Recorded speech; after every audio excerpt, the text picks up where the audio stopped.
Why is my girlfriend hiding me from her family? Grace was always making excuses when I asked to meet her family, even though we'd been dating for 6 months. One day I saw her at the farmer's market with an older couple who were obviously her parents. I walked over to introduce myself, and she pretended not to know me. "I think you have me confused with someone else," she said, and her mom smiled politely while her dad steered them away, leaving me standing there like an idiot. That night, she came to my apartment crying and apologizing, saying she'd panicked and she was so sorry, but her parents were complicated and she needed more time. She said they were really strict and wouldn't approve of her dating anyone right now, which seemed like a weak excuse for pretending I didn't exist, but I loved her, so I let it go. 3 weeks later, I was at a coffee shop by myself when her brother walked in. I recognized him from photos on her phone. I figured brothers were different from parents, so I introduced myself as Grace's boyfriend, and his face dropped. "Grace doesn't have a boyfriend," he said. "She can't have a boyfriend." "What do you mean she can't?" I asked. He looked around nervously and leaned in closer. "Just stay away from her," he said. "For your own good." Before I could ask what that meant, he was gone. When I told Grace about it, she got angry and said her brother was just protective and I shouldn't have approached him. But there was something in her eyes that looked like fear. "What are you so scared of?" I asked. "My family has rules," she said. "Strict rules." I started paying more attention and noticed other weird things. Grace never invited me to her apartment. She paid for everything in cash, never cards. She had 2 phones and would sometimes answer the second one speaking quietly and hanging up fast when she noticed me watching. One day I followed her home, which I know was wrong, but I was going crazy with questions. She lived in this normal-looking house in a suburb, nothing special about it. But when her dad came out to get the mail, I noticed he was wearing an ankle monitor, the kind they put on people under house arrest. That night, I confronted Grace about it. "Why is your dad wearing an ankle monitor?" She broke down and admitted her father had been in trouble with the police, that he'd been under house arrest for 6 months, and she didn't want me getting pulled into their mess. "What did he do?" I asked. "He saw something he shouldn't have," she said. "Wrong place, wrong time. Now they're protecting him, but also keeping him prisoner." "Who's they?" I asked. "The people who put him in witness protection," she said, then covered her mouth like she'd said too much. "Witness protection?" I said. "Like in movies?" She nodded, tears running down her face. "He saw something bad happen. Really bad. And the people who did it are dangerous. So the government moved us here and gave us new names and told us we could never tell anyone who we really were." Finally, answers that made sense. Her fake name, the 2 phones, the terror when I'd approached her with her parents. They were hiding from dangerous people. "What did he witness?" I asked. "I don't know," she said. "They won't tell us. They say it's safer if we don't know." But something felt off about her story. I searched online for witness protection and learned that people in the program weren't usually under house arrest with ankle monitors. They were free to live normal lives as long as they followed the rules. So why was her dad being monitored? I hired a private investigator because I needed answers. 3 days later, he called me and said to meet him immediately. When I got to his office, he was packing his things. "I'm refunding your money," he said. "I can't help you." "What did you find?" I asked. "Your girlfriend doesn't exist," he said. "Grace Turner has no birth certificate, no school records before 2 years ago, nothing. That whole family appeared out of nowhere. That's witness protection," I said. "She told me." He shook his head. "I checked with my contact at the marshal's office. They're not in witness protection, but whoever created their identities did a professional job. These aren't amateurs." "Then who are they?" I asked. "People who needed to disappear," he said. "And usually when a whole family needs to disappear that badly, it's because they're running from someone." I went to her house that night, determined to get real answers. The front door was open and the house was dark. I called out, but nobody answered. In the living room, I found Grace's father tied to a chair with duct tape over his mouth, his eyes wide with terror when he saw me. Before I could move, I heard Grace's voice behind me saying, "I really wish you hadn't come here tonight. Requested Reads is on Spotify now. Check out link in the description or comments."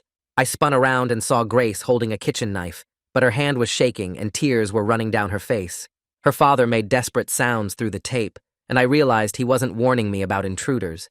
He was warning me about what Grace might have to do to protect her family. My legs finally worked, and I took a step backward, but Grace grabbed my arm hard enough to leave marks. She pulled me close and whispered fast that men were coming back any minute, and if they found me here, everyone would be in danger, including me. I started to argue, but she shoved me toward the kitchen, practically dragging me across the tile floor. She yanked open the pantry door and pushed me inside so hard I crashed into metal shelves, knocking over cans that clattered loud enough to wake the whole neighborhood. I caught myself against the back wall, surrounded by boxes of cereal and pasta, and Grace put her finger to her lips in a silent command before shutting the door. The space was tiny and dark except for thin strips of light coming through the slats, and my breathing sounded way too loud in the enclosed space. Through the gaps, I watched Grace rush back to her father and start ripping the duct tape off his wrists. She peeled the tape from his mouth, and he gasped for air, and she whispered something I couldn't hear while untying the ropes around his ankles. He rubbed his wrists where the tape had left red marks, and Grace helped him stand up, supporting his weight as they moved slowly toward the kitchen table. She positioned him in a wooden chair and filled a glass with water from the sink, setting it in front of him like they were just having a normal evening. Her father picked up the glass with shaking hands and took a sip, and Grace straightened his shirt collar and smoothed down his hair, making everything look ordinary. She gathered up the torn tape and rope, stuffing them in the trash under the sink, and then she sat down across from him and folded her hands on the table. The whole staging took maybe 90 seconds, and then they just sat there in silence, waiting. I pressed my eye against the widest slat, trying to see more of the room, and my phone felt heavy in my pocket. Heavy footsteps came from the front of the house, and I heard the door open without anyone knocking. 2 men walked into the kitchen wearing dark polo shirts with some kind of logo on the chest, and they moved like they owned the place. One was tall and thin with gray hair, and he checked his watch like he was annoyed about something. The other guy was younger and bigger, with thick arms and a neck that barely fit his collar. The younger one walked over to Grace's father and asked if he was ready to cooperate properly now, and the way he said it made my stomach hurt. There was no anger in his voice, just this casual cruelty like he was asking about the weather. Grace's father nodded and said yes in a quiet voice, and the younger man smiled and patted him on the shoulder. I pulled my phone out with hands that wouldn't stop shaking, nearly dropping it twice before I got it steady. I opened the voice recorder app and hit the red button, then held the phone up near the slats where the microphone could pick up sounds from the kitchen. The older man started talking, and I heard him say his name was Clinton Black. He mentioned something about protocol breaches and corrective measures, using words that sounded official and professional, but felt threatening. He asked Grace's father about his activities over the past week, and her father recited a boring list of grocery shopping and doctor appointments. Clinton pulled out a tablet and scrolled through something, comparing what he was hearing to whatever was on the screen. Grace sat perfectly still the whole time, and then Clinton turned to her and asked her to confirm her schedule. She stood up and started reciting like she was giving a school presentation, listing every place she'd gone and every person she'd talked to. She said she went to work at the coffee shop, came home, went to the grocery store, came home, went to her friend Sarah's apartment, came home. It sounded rehearsed and robotic, and I realized she'd done this exact routine many times before. Clinton asked if she'd contacted anyone outside approved channels, and Grace said no without any hesitation. The younger man walked around the kitchen looking at things, opening cabinets and checking inside, and I held my breath every time he got close to the pantry. He picked up mail from the counter and flipped through it, then put it back down. Grace kept talking, confirming she hadn't used any unapproved devices or met with anyone not on her approved contact list. Clinton asked about me specifically, and I almost dropped my phone again when I heard him describe my car down to the make and model. He said a neighbor reported suspicious activity, someone watching the house from a parked vehicle. Grace's face stayed calm, and she told him I was just a casual friend from the coffee shop who gave her a ride home once when her car wouldn't start. She said I didn't know anything about her real situation, and she'd kept everything separate like she was supposed to. Clinton stared at her for a long moment, and I could see her hands gripping the edge of the table, but her expression never changed. My phone buzzed in my hand with a text message, and the vibration felt as loud as a gunshot in the quiet pantry. I fumbled with it, nearly throwing it against the shelves in my panic, and managed to hit the side button to silence it completely. Through the slats, I saw Clinton's head turn slightly toward the pantry, and his eyes narrowed like he was listening for something. I pressed myself against the back wall and stopped breathing, watching him take a step in my direction. Grace said something about the refrigerator making weird noises lately, and Clinton stopped and looked back at her. The younger man laughed and said, "Old houses always had strange sounds," and then they moved on to other questions. 20 more minutes crawled by while they asked about bank accounts and phone records and medical appointments, and every question came with a veiled threat about what would happen if the answers were wrong. Grace's father answered everything in that same quiet, defeated voice, and Grace confirmed details when Clinton asked her to verify something. Finally, Clinton closed his tablet and said they'd be back for the regular check next week. The younger man reminded them that any changes to their routine needed to be reported immediately, and then both men walked out of the kitchen. I heard the front door open and close, and then silence. Grace sat frozen in her chair, counting under her breath, and I watched her lips move as she reached 60. She stood up and walked to the pantry, pulling the door open slowly. Her face was pale and exhausted, with dark circles under her eyes that I'd never noticed before. I stepped out of the pantry and demanded to know what the hell was going on, and my voice came out louder and angrier than I meant it to. Grace started crying, not the quiet tears from before, but actual sobs that shook her whole body. She said her father didn't just launder money, he testified against people who now wanted him dead. She said Black Protective Solutions wasn't protecting them. They were controlling them in exchange for keeping quiet about something bigger. Her father put his head in his hands, and Grace kept talking, saying BPS had them trapped with contracts and threats and surveillance, and there was no way out. Grace grabbed my arm and pulled me toward the front door, saying I needed to leave right now and forget everything I saw here. I told her I couldn't just walk away after seeing her dad tied up and hearing those men threaten her family, but she got angry and said my hero complex was going to get us both killed. She said I didn't understand what these people were capable of, or how they punished anyone who interfered with their business. I asked what I was supposed to do. Just pretend none of this happened, and she said yes, exactly that, because the alternative was both of us ending up dead, or worse. Her father called out from the kitchen, asking if everything was okay, and Grace yelled back that everything was fine. She whispered that I needed to go out the back door while she kept her father busy in the kitchen. I wanted to argue more, but the fear in her eyes stopped me cold. She kissed me quickly and said she was sorry for dragging me into this mess, then pushed me toward the hallway leading to the back of the house. I moved through the dark hallway, trying not to make noise, my hands shaking so bad I had to steady myself against the wall. The back door was unlocked, and I slipped out into their yard, looking around to make sure those BPS guys weren't still watching the house. I cut through their neighbor's yard and kept going, jumping fences and pushing through bushes until I was 3 blocks away where I'd parked my car. My shirt was torn from a fence, and my hands were scratched up from climbing over a wooden barrier, but I didn't care. I fumbled with my keys and dropped them twice before getting the door open, my whole body shaking with leftover fear. The engine started, and I drove away, checking my mirror every few seconds to see if anyone was following me. Nobody was there, but I kept checking anyway, taking random turns until I was sure I was alone. Back at my apartment, I locked the door and checked all the windows before pulling out my phone. I texted Leah saying I was in trouble and needed to talk right away, trying to keep it vague in case someone was monitoring my messages. She called within 2 minutes asking what happened, and I gave her the basic story without using Grace's name or specific details. I told her about the men in polo shirts, the threats, the ankle monitor, and the feeling that I'd stumbled into something way bigger than a girlfriend with family problems. Leah listened without interrupting, and when I finished, she asked if I was safe right now. I said I thought so, but I wasn't sure, and she told me to come stay at her place if I felt unsafe. Leah said I needed to call the police immediately and report what I saw, but I hesitated because I'd broken into Grace's house and recorded people without their permission. I was scared of getting arrested myself, or making everything worse for Grace's family if the cops showed up and BPS retaliated. Leah argued that what those men were doing sounded illegal, and the police needed to know, but I kept thinking about Grace's terrified face and her warning that interfering would get us killed.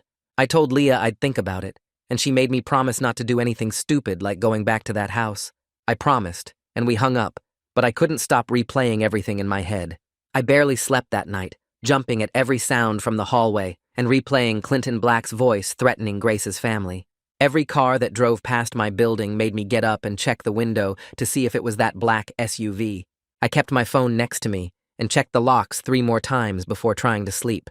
At 6 in the morning, I gave up and called the police non-emergency line, leaving an anonymous tip about possible unlawful detention at Grace's address. The operator asked for my name and callback number, and I stupidly gave my real number because I wasn't thinking clearly. She said an officer would follow up, and I hung up feeling like I'd just made a huge mistake. 3 hours later, my phone rang with a number I didn't recognize. A woman identified herself as Detective Rhiannon Keller and said she was calling about the tip I left that morning. She asked pointed questions about how I knew about the situation at that address and what exactly I'd witnessed. I admitted I was dating someone connected to the family and had seen men threatening them in their own kitchen. Detective Keller asked if I'd been invited into the house or if I'd entered without permission, and I hesitated before admitting the door had been open. She made a note of that and said she'd look into it. Detective Keller explained that there were sealed complaints on file about that address, but private security companies operated in legal gray areas when families signed consent forms agreeing to monitoring. She said, BPS had lawyers who made sure everything they did was technically legal, even if it felt wrong. She warned me to stop investigating before I got hurt or ended up charged with stalking or breaking and entering. I asked if she was going to help Grace's family, and she said she'd do what she could within the limits of the law, but I shouldn't expect much. The conversation ended, and I felt more helpless than before. That evening, I drove past Grace's house and saw a black SUV parked in the driveway. I pulled over a block away and used my phone to photograph the license plates, zooming in to get the numbers clear. Back home, I searched online for plate lookup services and found one that gave basic registration info. The plates came back to a corporate registration under a company name I'd never heard of, but when I searched for that company, I couldn't find any website or details about what they did. It was like they existed just on paper. That night, I was checking social media and stumbled onto the neighborhood forum for Grace's area. Someone named Bert Olson had posted about a prowler cutting through yards earlier that day, and his description matched me exactly down to my jacket color. Several neighbors responded saying they'd watch for suspicious activity, and one person suggested calling the police if the prowler returned. I felt exposed and stupid for leaving such an obvious trail. If BPS monitored that forum, they'd know I'd been there running away from the house. The next day, Grace agreed to meet me at a public park, and when she arrived, she looked exhausted with dark circles under her eyes. I asked if she was okay, and she said she was fine, just tired. I brought up seeing her father tied to that chair, and she denied it completely, claiming I'd misunderstood what I saw in the dim lighting. She said her father had been sitting normally, and I'd panicked and imagined the worst. I told her I knew what I saw, and she got defensive, saying I was making everything worse by obsessing over things I didn't understand. I pulled out my phone and opened the audio file without saying anything. Grace's eyes went wide when she heard Clinton Black's voice coming through the speaker, then her father's rehearsed responses about protocol and compliance. Her face changed completely, like something inside her broke, and she grabbed the phone from my hands to stop the playback. She admitted the ankle monitor wasn't from any government program. It was from BPS. Her family had signed contracts when they were scared and desperate, and they didn't understand what they were agreeing to until it was too late. The contracts gave BPS control over their movements, their communications, everything. I asked to see the contracts, and she said her father kept them locked in a safe at the house. When she reached across the park bench to hand back my phone, her sleeve rode up, and I saw a dark purple bruise circling her wrist, like someone had grabbed her hard. I asked what happened, and she jerked her arm back, pulling the sleeve down fast. She told me I needed to stop asking questions, her voice flat and cold in a way I'd never heard before. The way she shut down completely told me everything about how BPS treated people who didn't follow their rules. She stood up and walked away without looking back, leaving me sitting there on the bench. The next evening, I parked 3 blocks from Grace's house and walked through the neighborhood trying to look casual. I found a spot behind a hedge across the street where I could see their driveway and front door. For 2 hours I watched and took notes on my phone about every car that came and went. A black SUV pulled up at 7:15, and a guy in a dark blue polo got out.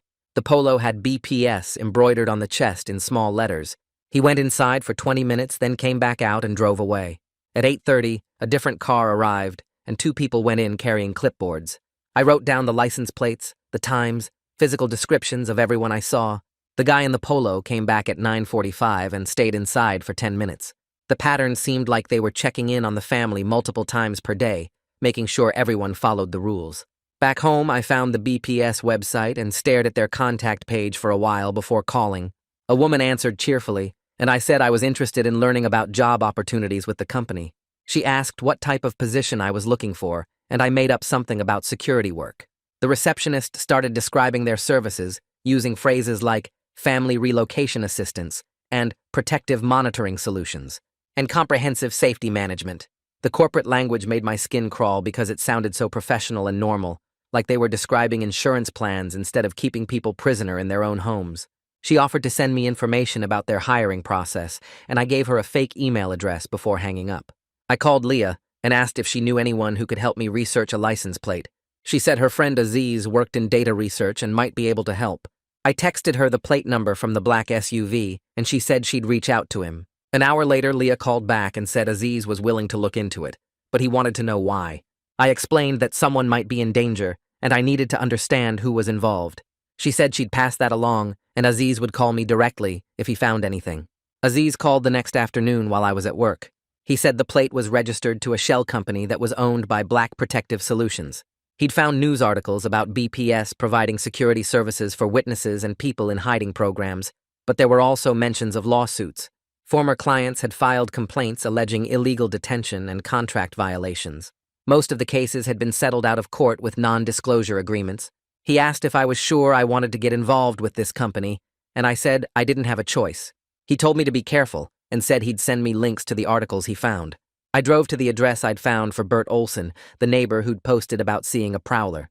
I figured I should apologize for cutting through his yard and try to smooth things over before he called the police. When I knocked on his door, he answered, looking suspicious at first, but his expression changed when I explained I was the person who'd run through his yard and I wanted to say sorry.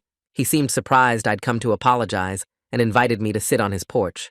We talked for a few minutes about the neighborhood, and I carefully asked if he'd noticed anything unusual at Grace's house. Bert said he'd heard shouting and crying coming from that house at weird hours over the past year, sometimes late at night, sometimes early morning. He'd thought about calling the police, but figured it was a family matter and none of his business. My phone rang while I was driving home, and Detective Keller's number showed on the screen. I pulled over to answer, and she got right to the point. She told me firmly to stop interfering with her investigation. She'd heard I was asking questions around the neighborhood and watching the house. The sealed complaints she'd mentioned before suggested that other people had tried to help that family and gotten nowhere.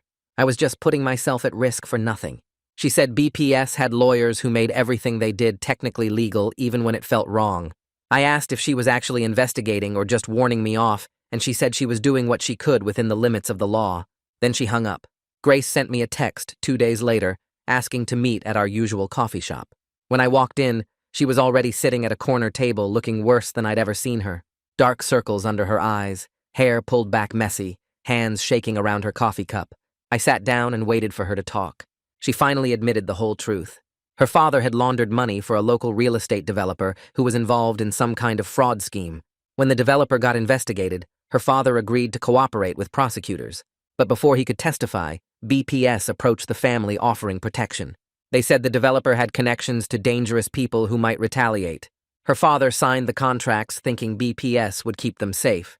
Instead, BPS used the contracts to control everything about their lives.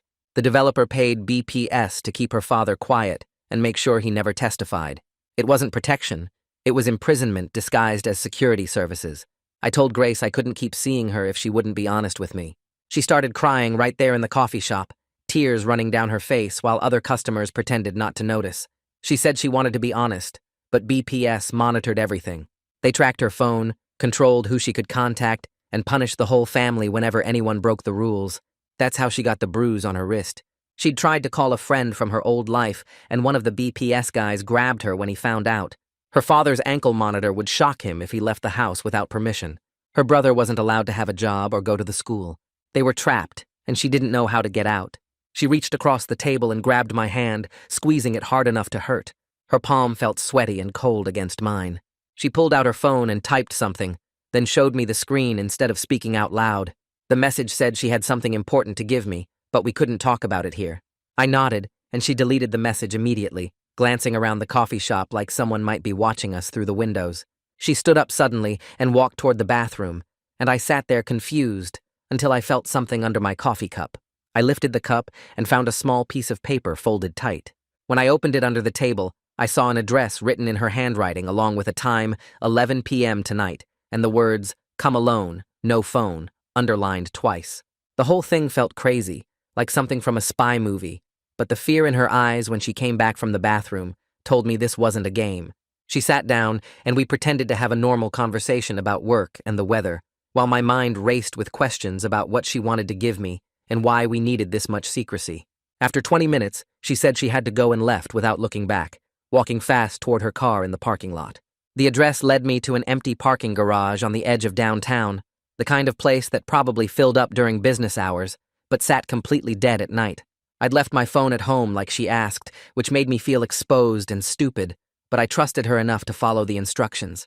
My car echoed loud through the concrete levels as I drove up to the 3rd floor where a single car sat under a flickering light.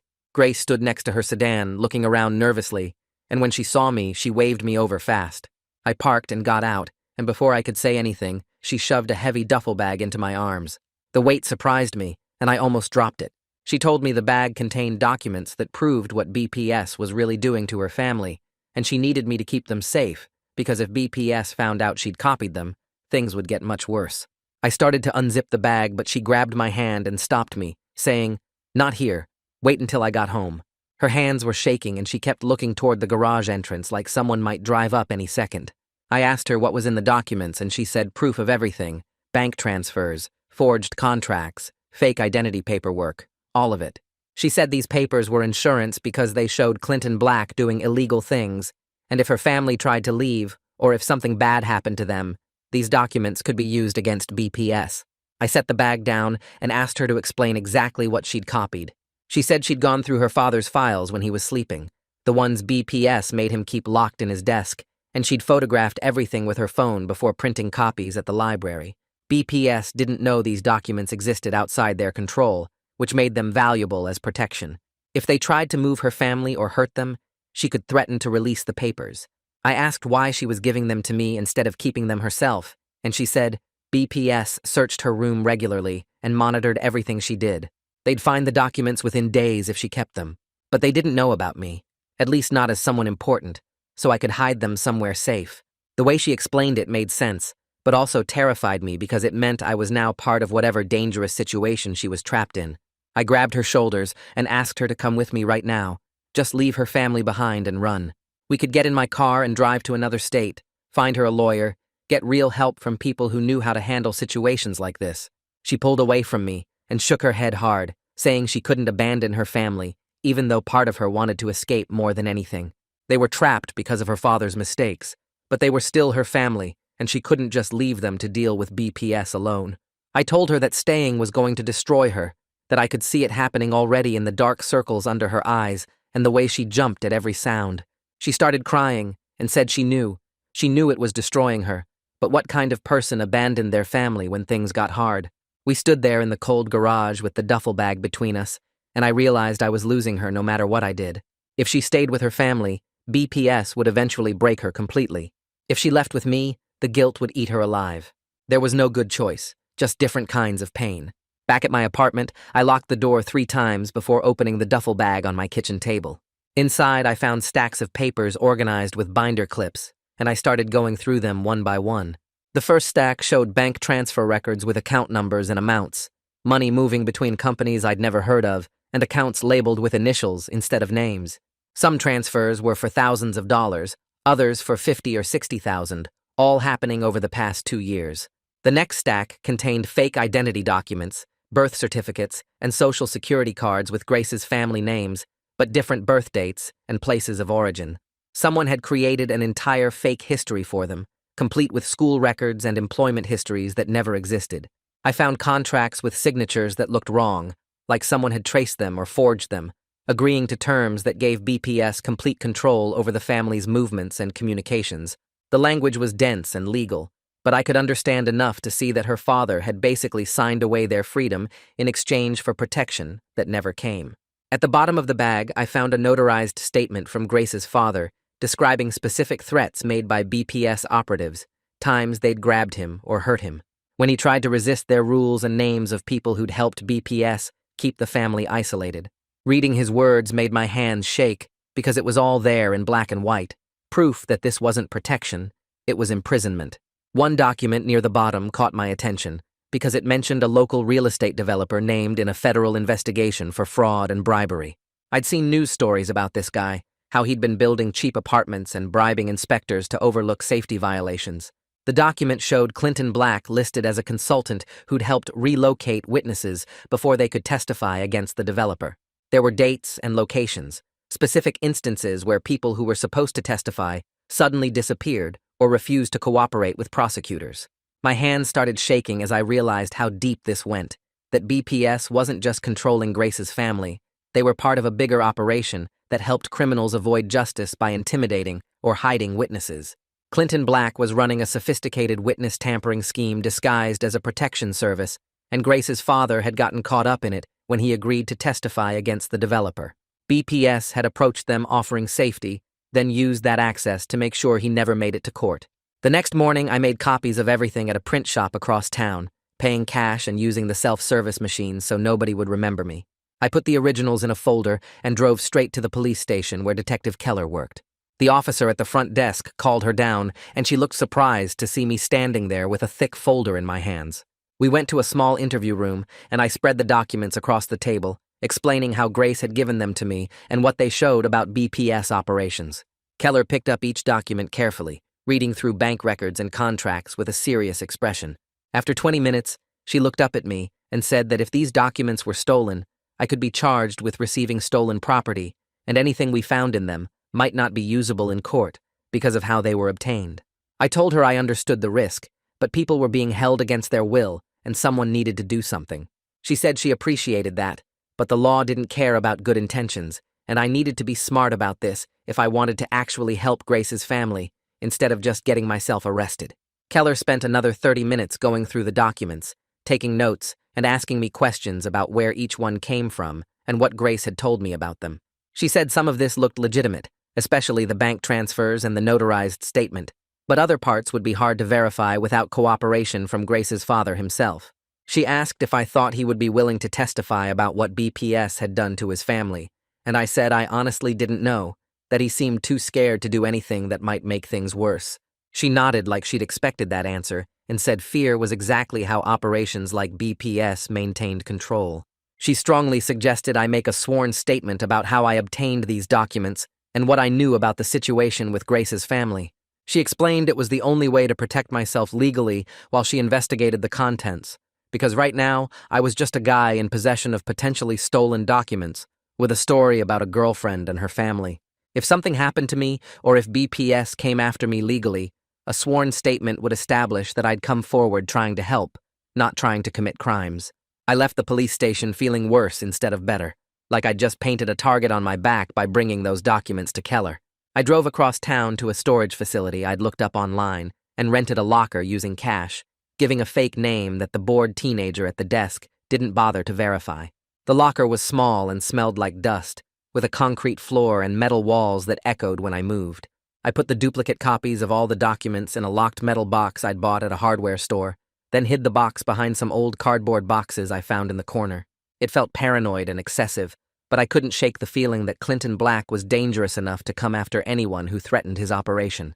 Having backup copies hidden where nobody could find them seemed like basic survival at this point. That night I was watching TV at my apartment when my phone buzzed with a text from a number I didn't recognize. The message said, "Return what was taken. Continued interference will have consequences." No signature, no context, just that simple threat. I tried calling the number back, but it went straight to a generic voicemail that didn't identify who owned the phone. I tried texting back, asking who this was, but the message wouldn't deliver, showing an error like the number had been disconnected.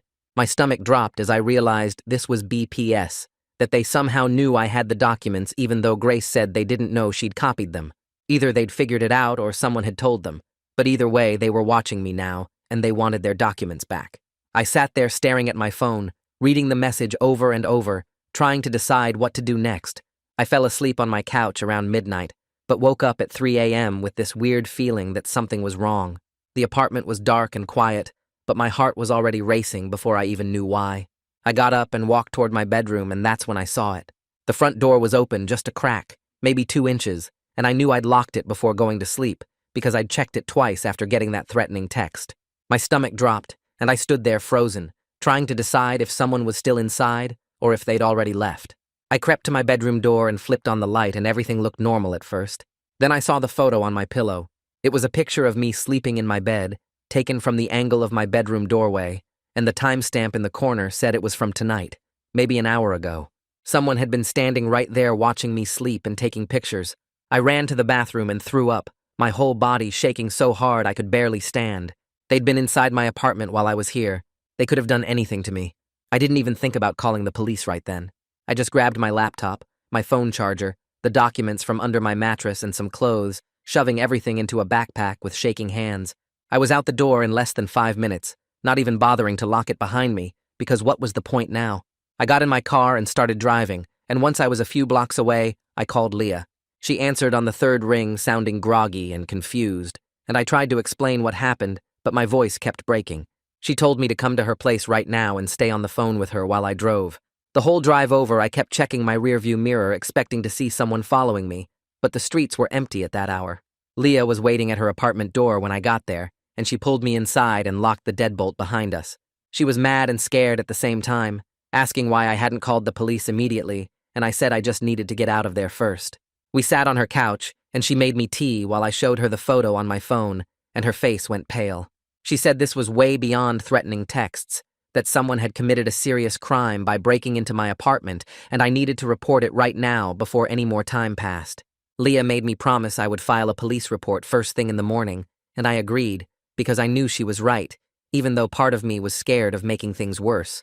I barely slept on her couch that night, jumping at every sound from the hallway outside. At 7 a.m., I called the police station and asked for Detective Keller specifically, and the person who answered said she'd pass along the message. Keller called me back within 20 minutes and said she'd come to Leah's apartment to take my statement. She showed up an hour later with another officer, and I walked them through everything that happened.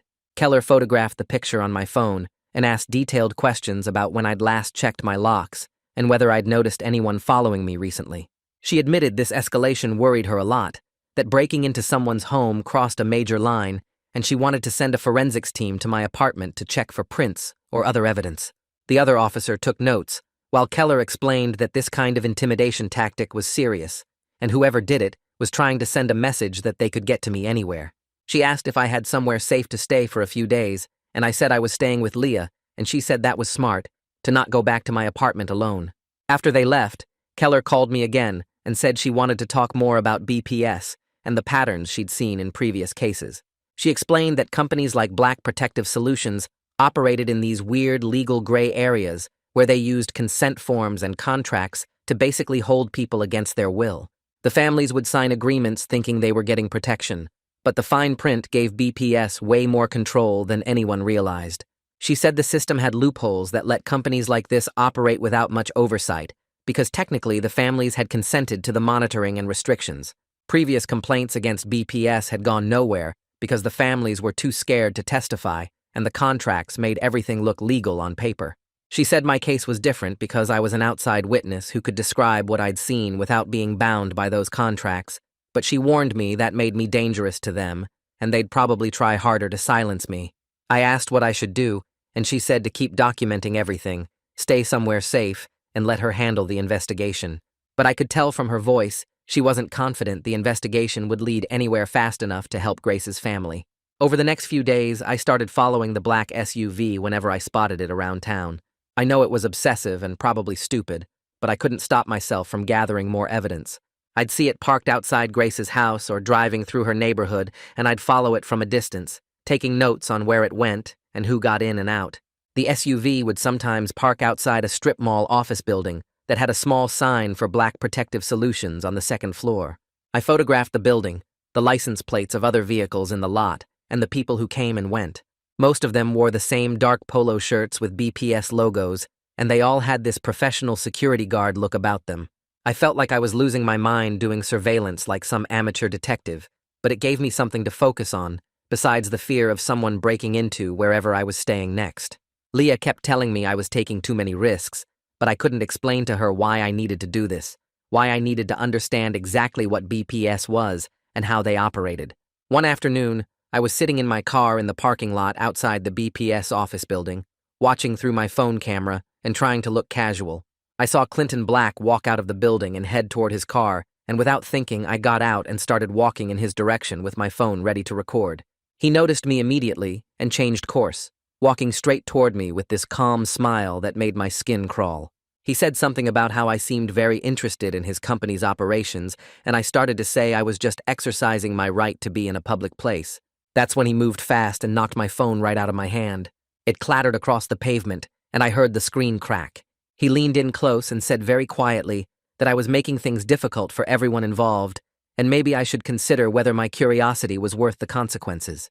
His voice was polite and friendly, but his eyes were cold, and I realized this was the most dangerous kind of person, someone who could threaten you while smiling. I bent down to pick up my phone, and he just walked away to his car like nothing had happened, leaving me standing there shaking. That evening, my phone rang from Grace's number, and when I answered, she was talking so fast I could barely understand her. She said her family was moved tonight, that BPS was relocating them to some other city, and once they disappeared, she'd never be able to contact me again. She was crying and begging me to do something with those documents right now, before it was too late, because this was their last chance. I asked where they were taking her, and she said she didn't know, that they wouldn't tell her family anything except to pack one bag each. I could hear voices in the background, and she whispered that she had to go, that someone was coming. I told her to hold on, that I had an idea, but she said there was no time, and hung up. I sat there staring at my phone, my mind racing through options. If her family disappeared, I'd never find them again, and all those documents would be worthless because there'd be no one to corroborate what they proved. I needed to act fast. I called Grace back and proposed releasing the documents publicly to media outlets, posting them online, sending them to journalists who covered corporate corruption. If the documents were public, it would be too risky for BPS to move or harm Grace's family because everyone would know about their operation. Grace answered, but she was crying, so hard she could barely speak.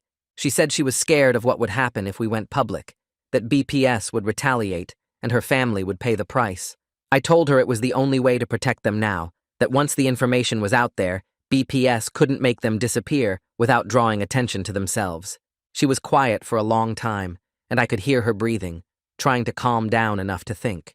Finally, she said, okay, that she agreed, that it was their only chance left.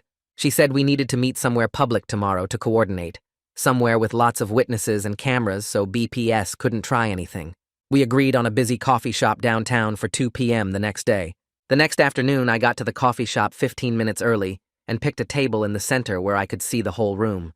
Grace arrived right at 2 p.m. looking pale and exhausted, her eyes red like she'd been crying all night. She sat down across from me, and immediately I noticed men in dark polo shirts positioning themselves at tables around us. There were at least 3 of them that I could see, all pretending to read newspapers or work on laptops, but clearly watching us. Grace saw me looking at them and nodded slightly, confirming they were BPS operatives. I started to ask her about the plan for releasing the documents when I heard sirens outside. Through the window, I saw 2 police cars pull up, and officers got out and headed straight for the coffee shop entrance. Everyone in the shop turned to look as the officers came inside, and one of them pointed at me and said my name. He said they'd received a complaint about trespassing, and I needed to come with them to sort it out. I stood up confused, saying I hadn't trespassed anywhere, and Grace looked terrified. That's when I saw Detective Keller walk in behind the officers. She held up her hands and said there'd been a misunderstanding, that she'd handle this. The officers looked annoyed, but stepped back, and Keller pulled me aside and quietly explained that BPS had called in a complaint, claiming I'd been harassing their employees and trespassing on their property. She said she'd managed to intercept the call and respond herself to prevent me from getting arrested, but this was their move to separate me from Grace and intimidate us both. I looked back at our table and saw the BPS operatives had already left, melting away like they'd never been there. Grace was still sitting there alone, her hands shaking around her coffee cup. I walked Grace back to her car in the parking garage and watched her drive away, knowing BPS was probably tracking her every move. 2 days later, someone knocked on my apartment door at 7 a.m. and handed me a thick envelope of legal papers. The restraining order petition from Black Protective Solutions listed me as a stalker who had been trespassing on client property and harassing their employees. The paperwork looked official and professional, with detailed logs of times I'd driven past Grace's house and descriptions of me following their vehicles. They made me sound completely crazy, like some obsessed stalker who couldn't accept that a relationship was over. The petition requested I stay at least 500 feet away from all BPS employees and any properties they managed, which would basically prevent me from seeing Grace at all. I called the legal aid office in a panic, and they said I'd need to respond within 10 days, or the order would be granted automatically. That same afternoon, Leah called me sounding stressed and confused. Her HR department had contacted her asking questions about me and our relationship. BPS had apparently reached out to her employer claiming I was a security risk who had been stalking their staff and might pose a danger in the workplace. Leah said her boss seemed concerned and asked if she felt safe around me, which made her furious because she knew it was all manipulation. I felt horrible for dragging her into this mess and putting her job at risk just because she'd been kind enough to let me stay on her couch. She told me not to worry about it, but I could hear the strain in her voice. Detective Keller called me the next morning with an update that gave me the first bit of hope I'd felt in days. She said she was pursuing a narrow search warrant for the BPS shell company, based on the documents I'd provided showing illegal monitoring and coercion. The warrant would be limited in scope, but it was a start, and she needed me to testify formally about what I'd witnessed at Grace's house that night. I agreed immediately, and we scheduled a time for me to give a detailed statement at the police station. 3 days later, I got a text from an unknown number asking me to meet at a parking garage downtown at 9 p.m. The message said it was Grace using a new burner phone, and this would be the last time we could talk safely. I arrived 15 minutes early and parked on the third level where she'd specified. Grace pulled up in a different car than usual, probably borrowed from someone, and got out looking completely exhausted. Her eyes were red and puffy, like she'd been crying for hours, and she'd lost weight since I'd last seen her. We sat in my car with the doors locked, and she told me her real childhood name before BPS had created all the fake identities for her family. Hearing her actual name felt strange and sad, like meeting someone new who I'd thought I already knew. She explained that her family had been running from debt collectors and dangerous people her father owed money to, and BPS had offered protection in exchange for total control over their lives. Grace admitted something that hurt, even though I'd suspected it for a while. She said she'd initially gotten close to me specifically because she needed someone outside the family to move those documents out of her house where BPS couldn't find them. Her father had hidden the papers and told her to get them to someone who could use them as insurance if the family ever needed to escape. But Grace said her feelings became real over time, even though the relationship started as manipulation. The confession stung, but I appreciated the honesty, and I told her I understood why she'd done it, even if it hurt to hear. We spent the next hour creating a detailed safety plan together. I would make sealed copies of all the documents and leave them with 3 different attorneys, along with instructions to release everything if Grace's family disappeared or if something happened to either of us. Grace would keep a copy of the attorney contact information hidden somewhere BPS wouldn't think to look. I'd also file a sworn statement describing everything I'd witnessed and everything Grace had told me about BPS operations. The plan wasn't perfect, but it gave us both some protection and made it harder for BPS to make the family vanish without consequences. The next morning, I went straight to the legal aid office and filed the sworn statement Detective Keller had requested. The statement included detailed descriptions of finding Grace's father tied up, the ankle monitor, the documents proving illegal monitoring, and Clinton Black's threats. After that, I drove across town to meet with an attorney who specialized in whistleblower protection cases. He agreed to hold a sealed packet containing copies of all the documents, along with instructions about when and how to release them. The attorney explained this created a legal obligation to investigate if anything happened to me, or if I failed to check in within specified time periods. It felt paranoid, but also necessary, given how dangerous BPS had proven to be. The retaliation came fast and hit from multiple directions at once. 2 days after filing the sworn statement, I came out of Leah's apartment to find my car missing from the parking lot. I called the police and learned it had been towed for expired registration, even though I'd renewed it just 3 months earlier. The towing company said I'd need to pay $400 to get it back, plus show proof of current registration. That same afternoon, my landlord called saying he needed to discuss lease violations.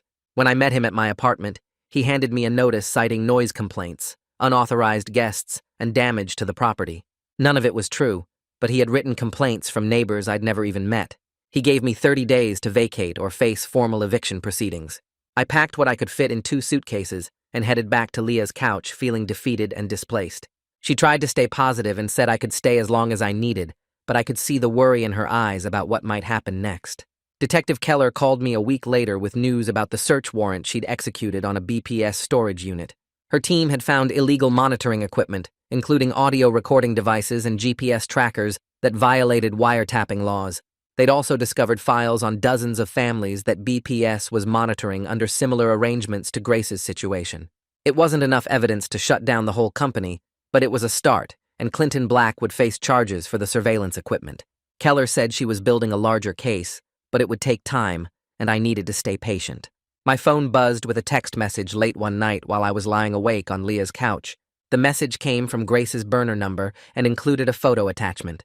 I opened it and saw Grace's father standing in front of an unfamiliar house without the ankle monitor on his leg. He looked thinner but relieved, almost peaceful.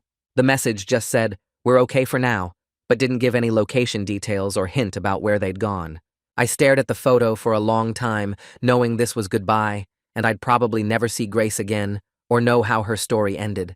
I deleted Grace's burner number from my phone that same night and forced myself not to look up news about BPS or search for any trace of where her family might have gone. The next morning, I woke up on Leah's couch feeling empty, but also relieved. like I'd finally stopped carrying something heavy that wasn't mine to carry in the first place.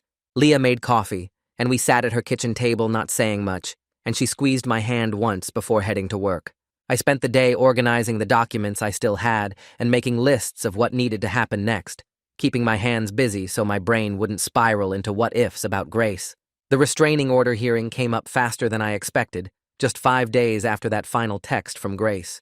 My attorney met me outside the courthouse and explained again that accepting mutual no contact was the smart play, even though it felt like admitting defeat.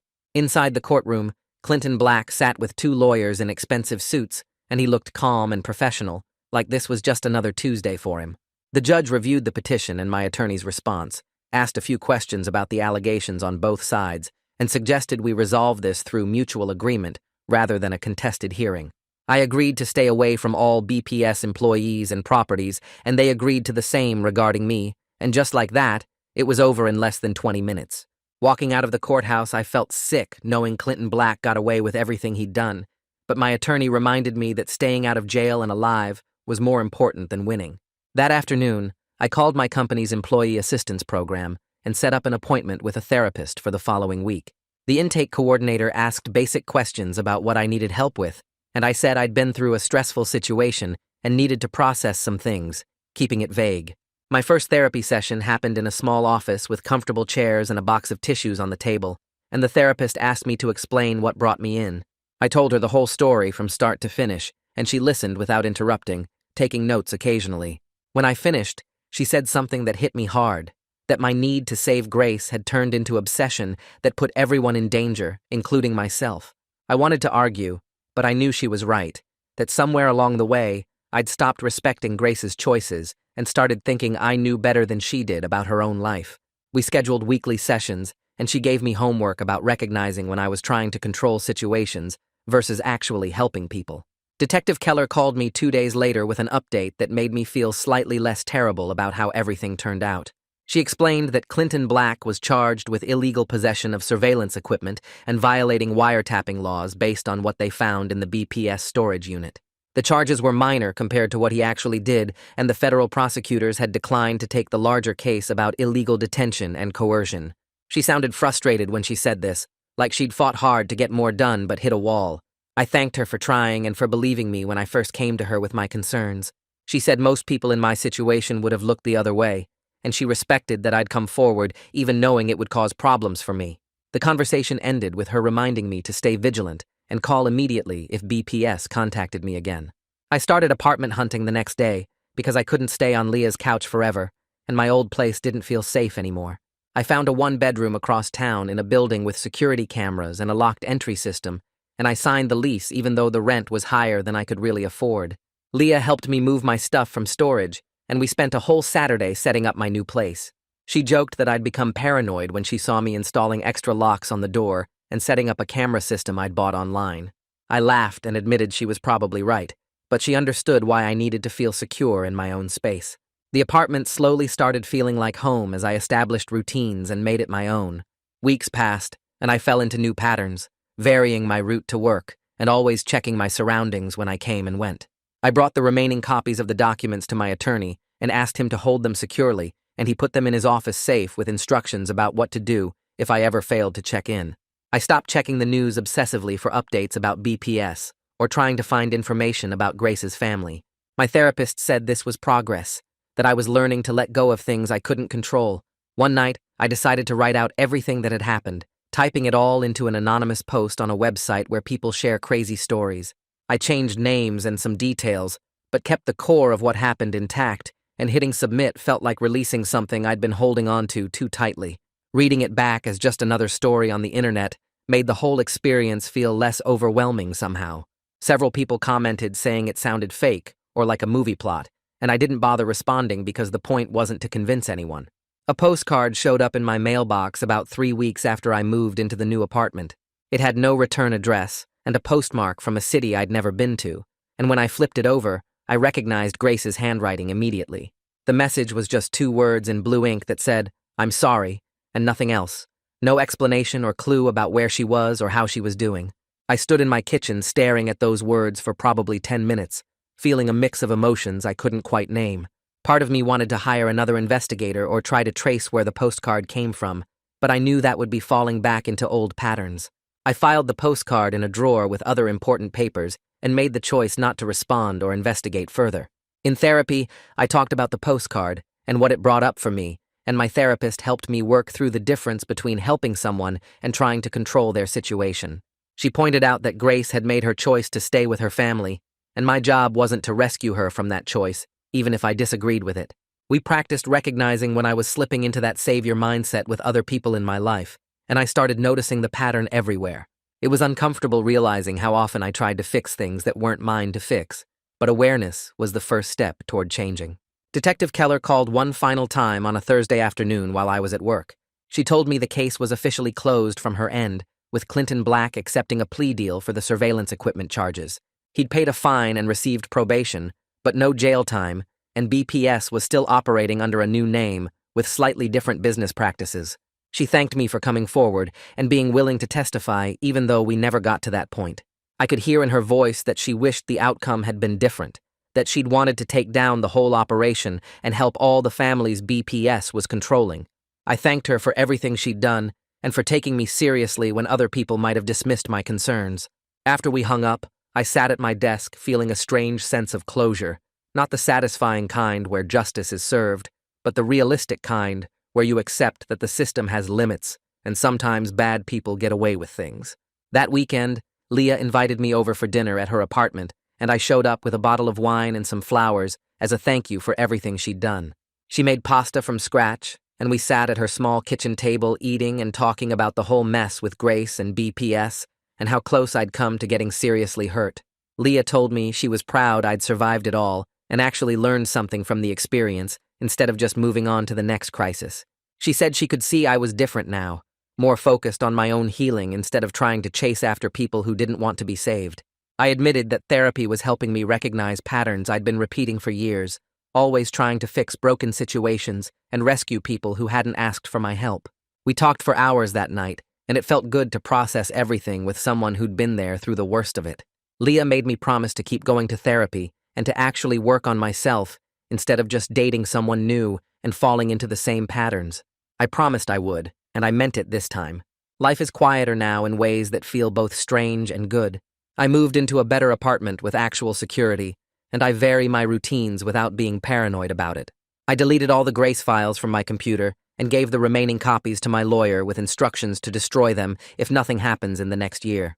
I stopped checking news sites for updates about BPS or searching for information about where Grace's family might have gone. My therapist helped me understand that some stories don't get endings, and that's okay, that I can't control other people's choices or outcomes. I started dating someone new about 2 months ago, a woman I met through friends who knows nothing about my past drama with Grace. We're taking things slow and building trust through honesty instead of secrets and mystery. She has a normal job and a normal family, and when I meet her parents next month, it'll be at a regular dinner with no fake names or hidden agendas. My new relationship feels healthy in ways I didn't know relationships could feel, with open communication and clear boundaries, and no one needing to be rescued from anything. Grace is out there somewhere, and I hope she's safe and free and living the life she wants. I've made peace with never knowing how her story ends, because it's not my story to finish. Life isn't perfect, and I still have bad days where I wonder what really happened to her family, but it's my life again, and I'm learning to be okay with the questions I can't answer. That's enough for now.